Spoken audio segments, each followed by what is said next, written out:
Hello, everybody. Welcome back to another episode of The Lunch Hour, brought to you by Collab, where we eat, sleep, and breathe finance, news, and everything in between.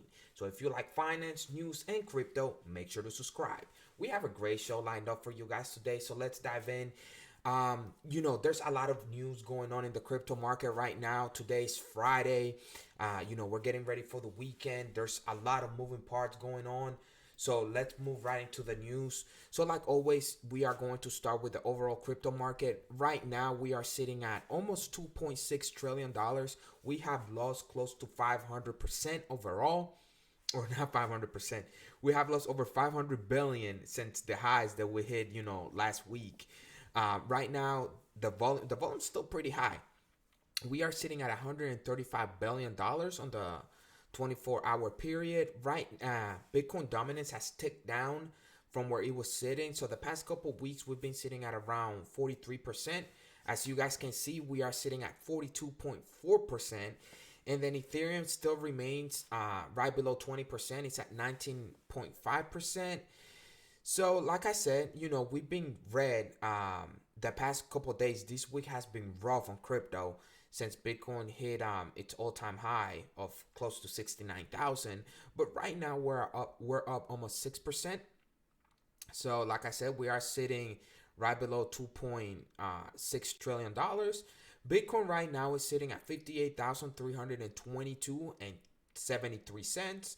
We're up marginally. Right below 1%. We're still down 7.73% for the week, for the 7-day period. Binance Coin is up almost 10% for the day. It's taking a big hit on that 7-day price average. So here soon, if it has a good day tomorrow, it could be flat for the 7-day period, which is good. Solana's up almost it's up 11.72%. And Shiba Inu's up 16%. It's still down. A lot of them are still down for the 7-day period, except for Avalanche. Avalanche actually up 30% for the 7-day period. Crypto.com is up 55% for the 7-day period, up 8% today, almost 9%. So it's a pretty good, green day for the market. V-Chain, it took a hit. It was, close to 18 cents last week, but it's up almost, pushing the 10% mark. Decentraland, all the NFT and Metaverse cryptos, they're moving in the right direction. They're pretty much up for the 7-day period. So that's to be expected, especially with all the Metaverse news that's out there, and people going into crypto and play to earn. We actually have a couple episodes on play to earn crypto. Make sure you guys watch them, check them out. And then Crypto After Dark, Brian covers even more. He goes into depth about play to earn and metaverse cryptocurrency. So make sure to check those episodes out. There's a lot of great information in them. But yeah, for the day, for the 24-hour period, crypto is pretty green. So it's a green day, and hopefully we have a green week. Checking out the fear and greed index, though, we are, in a 2-day period, we literally moved from being in greed, in extreme greed, actually. Last week we were in greed at 72, 74. But today we are sitting in fear. We're deep into fear at this point, what I would consider deep into fear. However, keep this in mind. These are buying opportunities. I bought yesterday. I bought the day before. I said it on Wednesday. I'm adding to my pack. I'm adding to Songbird. I'm adding to my XRP, my V-Chain. So I took this as a buying opportunity. I see the market down 10%. I'm looking for stuff to buy. So that's just me. But one, number that we don't look at or chart is the CBII. I don't look at this, or I don't mention it very often on the show. But this index pretty much tries to track where we are in the bull cycle. Right now, it's out of 100. Right now, we're sitting at 60.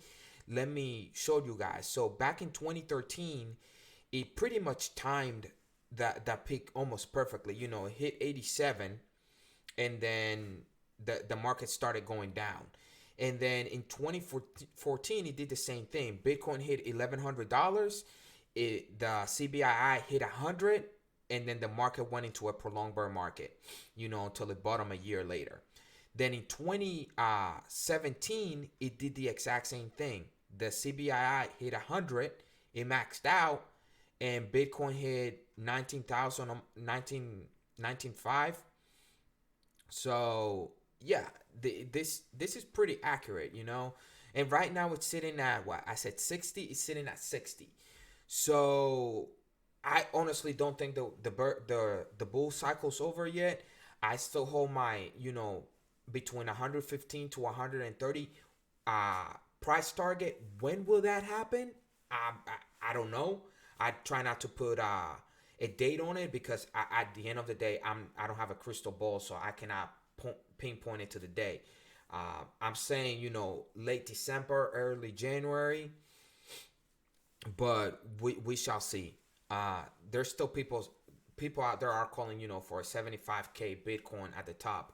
I don't see it.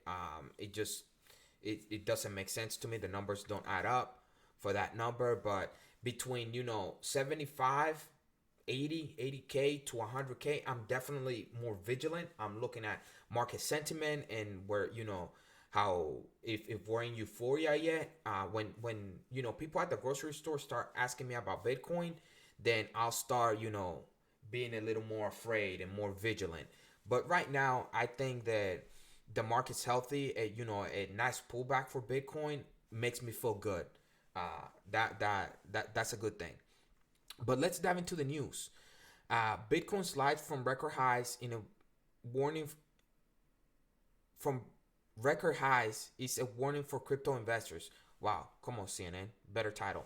But this is a video that this is not about the article. This is a video that I watched and I found very interesting. So I want you guys to listen to it real quick. Here, when it comes to thinking about crypto. Sure, it is definitely odd that after more than 10 years of Bitcoin being in existence, it being used by people around the world, exchanges that trade it numbering in the thousands, consumers in virtually every country wanting it, that he would say it's worthless. Well, I'd say it's more just a question of he doesn't understand why consumers would want to hold it.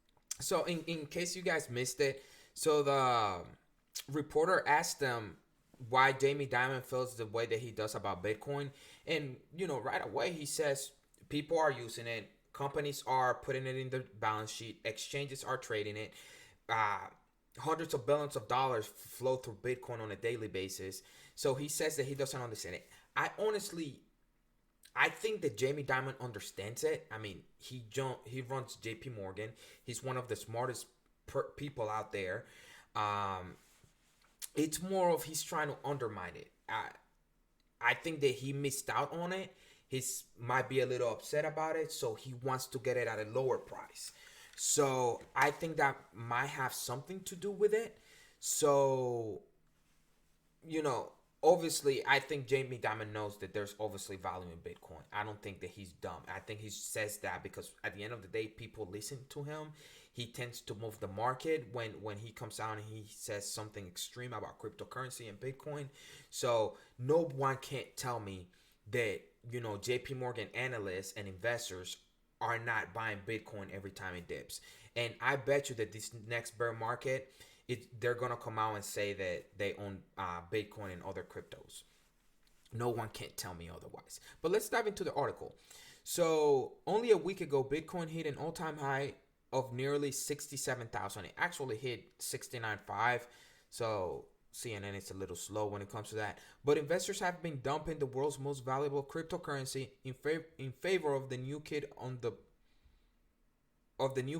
or rather new dog in town, Shiba Inu. This, I don't know, the articles are tend to be a little old. I just wanted to cover it briefly. The price of one Bitcoin fell more than 5% Wednesday and was trading around 59,000 12% below last week's record high. For any other asset like a stock or bond, a drop that steep in such short time would be considered a market correction. Yeah, Bitcoin has definitely is going through a market correction, and that's perfectly fine. That's normal. That's healthy. Um, 10-20% in traditional market would after a stock and is down more than 20%, it's considered bear market territory. Like the stock is going into a bear market. That doesn't really apply to cryptocurrencies, not at this stage at least. For crypto to go into a bear market, we're talking about 50-60% from the highs, right? For a prolonged period of time. I mean, this happens all the time on a weekly basis for cryptocurrencies. So yeah, we're not in a bear market. We're not even close to a bear market. So let's move on. Fear returns to Bitcoin while long-term own own just 3% of BTC unrealized losses. Um, Let me see. Uh, Bitcoin diving nearly 20% from all-time high has finally taken its toll on market sentiment. Investors are now afraid. As BTC price actions headed lower this week, sentiment played catch up as spot price contrasted with still bullish signal from the market. Derivative traders were, and to an extent still are, in a phase of exuberance, but some still betting on a dramatic price rebound in the short term. Overall sentiment, as measured by Crypto and Fear and Greed Index, has now changed to correspond to spot more closely. Yeah, so it took a little bit for the Fear and Greed Index to actually move, because the price went down quickly, fairly quick. But now, according to the report, it's catching up, and so it actually shows the actual number. But keep in mind, this thing updates like every, I don't know, 12 hours, I think. So the next update won't be for another 6 hours. So by then, we might be a little higher since the market is in the green today, and it's actually up 5% overall. Like the overall market is up 5%. So it might actually ticked up a little bit from the 34 that it's sitting currently at.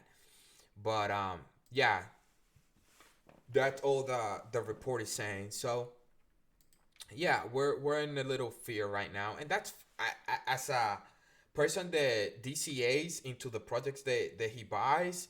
Like, I really don't care. Like, if I see a red day, I'm buying. Today I'm not, because everything is pretty much green. But if he pulls back a little more, best believe I'm buying. And I'm still looking at certain projects to see if they go down a little further. Songbird, that's one that or Songbird, that's one that I really like. So I'm DCAing my way into it. And if it turns red, I'll buy more. I really like it at 30 cents. So that's where I'm accumulating. But moving on, PlanB insists Bitcoin will hit 98,000 by the end of November, even as market falls. Again, that's one of the reasons why I don't put timeline into my numbers, my predictions, and stuff like that. I know it's going to happen this bull cycle. I mean, today's November 19th. We have 10 days, 11 days for that to happen. That's a big move, but hey, anything is possible in crypto. I have not given up on November yet, he declared on Twitter on November 17th after he faced criticism over his method of predicting BTC prices. He supposedly backtracked on his earlier forecast, according to critics. PlanB, a pseudonymous Dutch investor, is famed for creating the stock-to-flow price prediction model. The model is based on the ratio of the current supply of an asset or commodity to its annual production flow. Bitcoin unlikely to reach 98K this month. Now questions are being asked over the 98,000 forecast for November, particularly in light of the declining price of BTC over the last few days. The top cryptocurrency has tumbled by over 23% from a record high of 69,000 on November 10th to around 56 at the time of writing. Bitcoin will have to rise by more than 70% between now and the end of the month to meet up with PlanB's target. Something that critics say is unlikely. I honestly think it's unlikely also. I mean, that's a big jump. The Dutch analyst is accused of adjusting his price prediction lower once it became clear that the stock to flow would miss its target and be invalidated. In a tweet, however, PlanB explains that he uses three different models and the 98,000 target for November has not been based on the stock to flow model. Instead, it is premised on what he calls the floor model, which relies on the price and on-chain data. Um, Again, I think we're gonna go over $100,000 this bull cycle. 115 is my target, but I don't know. At the end of the day, I don't know when the cycle is gonna end. So to try to put a prediction like that, it's hard. It's very hard, but he still says that we might hit 98,000 by the end of the month. I don't know. Hey, we shall see. The month is not over yet, just like he said. Time Magazine to release Metaverse newsletter. The American news magazine and publisher Time Magazine announced its partnership with Galaxy Digital, leading financial services and investment management firm, on a mission to educate audiences about the metaverse. As part of the strategy, Time Magazine will open a weekly newsletter in Time 100 Companies, which features educational content about the rapidly expanding metaverse and Web3 space. Commenting on the exciting move, CEO of Galaxy Investment Partners Mike Novogratz said, "Over the next decade, the metaverse will become an increasingly important part of the world economy. Our physical and digital realities are already becoming hard to distinguish. We look forward to partnering with Time, an iconic brand driving innovation, as we seek to bring readers, creators, and the curious into the metaverse and demystify the tremendous amount of transformation happening within." So yeah, Time Magazine and Galaxy Investment, they're partnering, and Time Magazine is really taking this opportunity of blockchain and the metaverse to move forward, and innovate their magazine and stuff like that. And I think that's great. I think that's awesome. Time Magazine could have literally died with people moving away from news and magazines and physical magazines and stuff like that. But at the end of the day, they're innovating, and they might survive this transition into the digital world, and I think that's great. But this article dives a little deeper into the previous one. So Time Magazine is now the first major media organization to accept and hold Ethereum on its balance sheet. The company had previously been paid in BTC for a deal with the crypto firm Grayscale in April 2021, and has been holding the premier crypto since then. Around the same time in April, Time Magazine had partnered with Crypto.com to announce that it would be accepting cryptocurrencies as a model of payment for digital subscriptions. However, at the time, the magazine merely used it as a payment method and did not hold any ETH. So this is just saying, what I said in the previous one. They partner with Galaxy Digital, and they're going to release more, news about the metaverse and Web3s, to educate people about it. So they are going to hold Ethereum, and they're going to get paid in other cryptocurrency, Ethereum and Bitcoin. So again, Time Magazine is moving in the right direction, in my opinion. And then on other news, Ripple outlines possible regulatory framework for crypto industry in the US. So Ripple, the company whose executives have often criticized the United States seeming lack of regulatory clarity on the cryptocurrency industry, has outlined its own pragmatic framework. In a Tuesday post on its website, Ripple released its vision for a regulatory framework aimed to advancing innovation while protecting investors in the United States. According to the firm, regulators need to be encouraged to promote innovation sandboxes. Some of the existing frameworks in the US can be applied to cryptocurrencies, and there should be an active dialogue between regulators and market participants. Ripple, since its inception, Ripple, for those that don't know, Ripple is an American company run by Americans.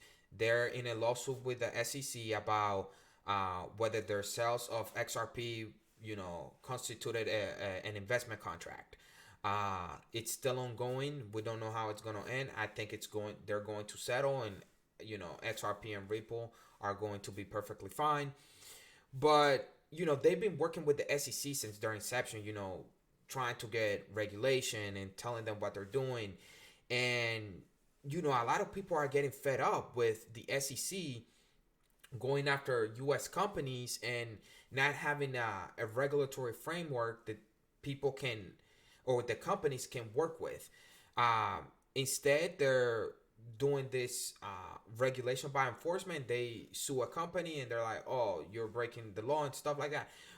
And in my opinion, I think that not having a framework is more beneficial for the SEC because every time they sue a company, they get money out of said company. So if they create a framework, then it would take away from that source of revenue, for that government agency, which is it's messed up. At the end of the day, they're supposed to be protecting the investors, not trying to make money off of suing U.S. companies. So, but let's continue.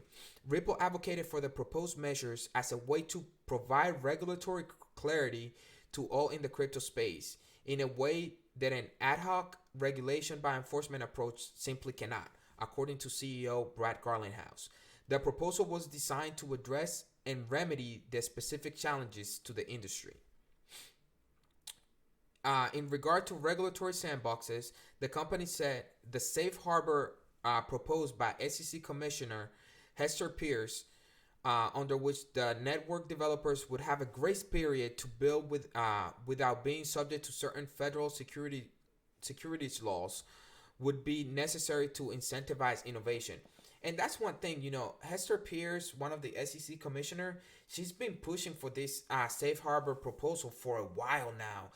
And, unfortunately, the share of the SEC, he's just ignoring it and just pushing it aside. And I think that's the way, because at the end of the day, cryptocurrencies, they're different. And some of them, they operate in this gray area of security and commodity. And for I've said it before, and I will continue to say it, for a certain period of time, cryptocurrencies might be a security because companies and developers, they're looking for investment to create the blockchain. But then the blockchain becomes so decentralized that the developers that created it no longer have central control over the blockchain. So that's what the safe harbor is trying to do. It gives them a certain period of time for them to develop and raise money. And then after a set period that the blockchain becomes decentralized, then it's no longer a security. And that's how it should be. It allows developers to be creative and innovate. But the SEC right now really doesn't want that. And I don't understand why. But moving on, this is short. Cardano is getting listed on Europe's largest crypto exchange. ADA, the cryptocurrency with probably the most passionate community on social media, will soon be listed on the world's longest running crypto exchanges. So, long story short, Bitstamp is listing ADA on their website. New listing confirmed. Cardano is making its appearance on Bitstamp. So, there's not much to say there.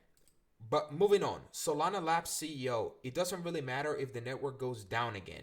So for those that don't know, in September, the Solana network went offline after it was overwhelmed by hundreds of thousands of transactions per second, and it remained down for 17 hours. The CEO, on an interview with the block, said that his argument went as follows: as long as there's at least one copy of the ledger, the funds are still safe and the transaction will eventually get processed. If you don't care how long a transaction takes to go through, then how much do you care that there is a 72-hour block? I have an issue with that. Yes, his argument makes sense. But Bitcoin, to me, Bitcoin is dinosaur technology in the world of cryptocurrencies. Solana is fairly new. And Bitcoin has never gone down. It's been running for 12 years with no problem. Solana is supposed to be new technology. It's supposed to be solution to to a lot of things that Bitcoin can't do. It should be able to run more transactions faster with no interruptions. It has the ability to run smart contracts, and my issue is that every time that it goes down, developers and people that use the network will start losing trust on it. And at the end of the day, when the trust of is diminished, people are going to start migrating from it because people and companies, they want a network that's reliable and that's always going to be running. Imagine if the internet went down for 72 hours. I mean, it would be chaotic. Nobody would. I mean, no one would be able to do anything. If Solana is broadly adopted by the world and it goes down for 72 hours, that would be bad. So I don't agree with his logic that if it goes down again, it really doesn't matter because the transaction will still go through. No, I mean that doesn't make any sense, at least not to me. But moving on, Hillary Clinton, crypto has potential for undermining the role of the dollar as the reserve currency. So, former Secretary of State and Democratic nominee for U.S. President Hillary Clinton characterized cryptocurrency as a threat while discussing competition between global powers during a panel of the Bloomberg New Economy Forum. Speaking about the rivalry between China and democracies in North America, Europe, and Australia, Clinton highlighted the rise of cryptocurrencies as being important and as deserving of attention as artificial intelligence. Cryptocurrency, she said, has the potential for undermining currencies, for undermining the role of the US dollar as the reserve currency, and for destabilizing nations. So, I had more highlighted, but I want to focus on this. Cryptocurrency, she said, has the potential of undermining currencies, for undermining the role of the US dollar as the reserve currency. Actually, this right here, the US and the government is actually doing that. Every time we print money, we devalue the US dollar. Vladimir Putin, he said it, that the money printing that the US doing is, devaluing the dollar, and they want to move away from it. They don't want to use the dollar as the reserve currency because, their reserve is going down in value. China is the same thing, they're getting rid of the dollar. So the US, without the role of cryptocurrency, is actually undermining the US dollar as the reserve currency of the world. We are doing that. The government is, not cryptocurrencies. So you will see, cryptocurrency is only being adopted by 5% of the world. 5% of the globe own cryptocurrency. That's nothing. That means that 95% of the global population does not. We are still super early when it comes to this. So we are undermining the US dollar as the reserve currency. The government is, not cryptocurrency. So this is fear mongering and whatnot. Like, not true. So I'm just going to leave it at that. On other news, India considers allowing only pre-approved cryptocurrencies. Crypto regulation expected by the end of the year. India is reportedly considering allowing only pre-approved cryptocurrencies to be listed and traded on exchanges. In addition, the government aims to both introduce and pass cryptocurrency by the end of the year. I've talked about this on previous shows. I honestly think this is a good approach. That way you don't get exchanges in India filled with junk crypto and garbage and trash, and you actually protect your investors. So agencies over there, they'll pre-approve different cryptos to be listed and traded and invested on. Only somebody from the government said only when a coin has been approved by the government can it be traded, else holding or trading it may attract a penalty. So I honestly think that's good. That's a good approach in my opinion. But moving on, everyone should have access to financial tools like crypto. ZZ Binance, the billionaire CEO of Binance, the biggest crypto exchange in the world by trading volume, aired his views on crypto in an interview with Bloomberg today. I was actually going to cover some of this, but let's actually watch the interview that he did with Bloomberg. Let's watch some of it. About the evolution of crypto do you find most exciting right now? So right now, it's all the applications that does not exist in the traditional financial world that are taking off. Raising money globally for your entrepreneurial projects. ICOs have a bad name, but however you classify it, that's one application that's very popular now. If you're an artist or if you're a content creator, being able to monetize your work through an NFT, they're very hot right now. So that's another mechanism that they cannot do in fiat currencies. There's GameFi, play to earn, there's decentralized social media. Hasn't taken off yet, but all of these are things that traditional fiat currencies cannot do. This narrative that crypto is going to replace the existing traditional financial sector is a bit too early. We have not seen that yet. But will it? Will crypto replace traditional finance, or will traditional finance and crypto effectively merge and become the same thing? I think traditional finance will always be, will be big. Today, probably only 1% or less of the money is in crypto, much less. So, me personally, I think that to his point, crypto and the traditional sector, they will merge. You know, the stock market will become stocks will become tokenized. So imagine being able, let's say you own 100 shares of Apple. Those shares, all of those shares will be tokenized, meaning that you will be able to hold it on your own wallet. You will be able to be your own bank. It won't sit on a brokerage account on NASDAQ or Fidelity.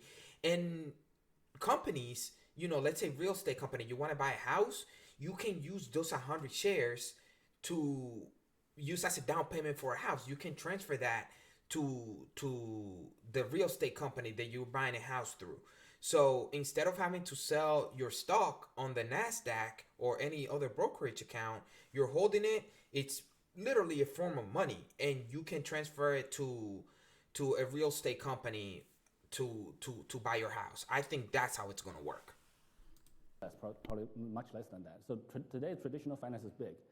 It's gonna take time for. I don't think in the short term there's any replacements, but in the long term, some of the things may be replaced. So this is like, you know, if we look 20 years back, say video conference is going to replace in-person work. Today, still haven't really done that. Even with COVID, we kind of shifted a little bit to that direction, but it takes decades to really replace something. But e-commerce has replaced quite a lot of, has impacted a lot of real commerce. It's faster than many people expected. But it also took 20 years, right? So there were jokes. Yeah. So there were jokes like, you know, even in the early 2000s, you can buy a hamburger online, but you can't eat it. But now you can. Well, we're already 13 years into Bitcoin. Yes, yes.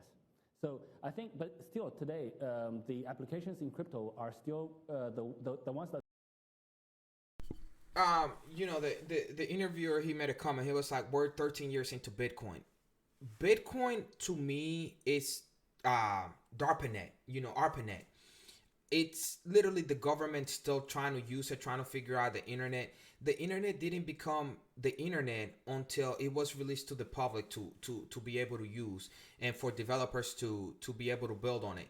Literally, you have to start it when Ethereum came out. You have to start a timeline when Ethereum came out with smart contracts, because that allowed for people to actually develop on the network, to build on it. When Bitcoin came out, nobody could build on it.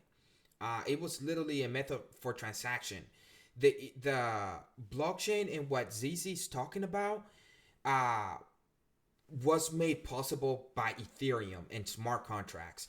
But that's where I'm going to leave it. You know, if you're interested, just Google the interview, ZZ interview with Bloomberg. I think it came out yesterday for the new economic forum. So there's a lot of information there. You know, he talks about the adoption, where we are right now, right? The level. He says that we're currently at about 5% adoption.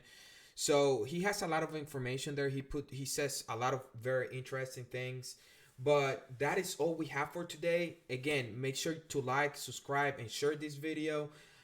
We are trying to get this information out there for people. Our subscriber count is growing every single day.